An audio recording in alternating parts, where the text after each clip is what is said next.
হে আমার রব, আপনি আমায় যতটুকু ভালোবাসেন আমি হয়তো কখনোই আপনাকে ততটা ভালোবাসতে পারবো না। তবে যতটুকু ভালোবাসি ততটুকুর বিনিময় না হয় আপনি আমাকে ক্ষমা করে দিন। আমি তো অতি সাধারণ আপনার ভালোবাসার কাছে, আপনার ক্ষমার কাছে, আপনার দয়ার কাছে। আমাকে একটু দয়া করুন।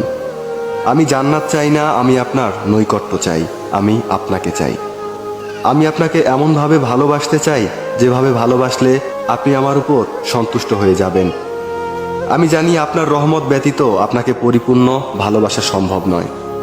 তাই আমার উপর বর্ষণ করুন আপনার রহমতের বারিধারা। আপনিই তো জানেন আমার সব কিছু, আমার সকল গোপন পাপ, পৃথিবীর কেউ না জানা আমার সকল অন্যায়, আমার নিজের নফসের উপর আমার জুলুম, এ সব কিছুই তো আপনার জানা। আমার এমন কোনো গোপনীয়তা নেই যেটা আপনি জানেন না। তাই তো আমি একমাত্র আপনারই প্রার্থনা করি, সেজদায় নত হয়ে একমাত্র আপনারই অনুগত্য প্রকাশ করি।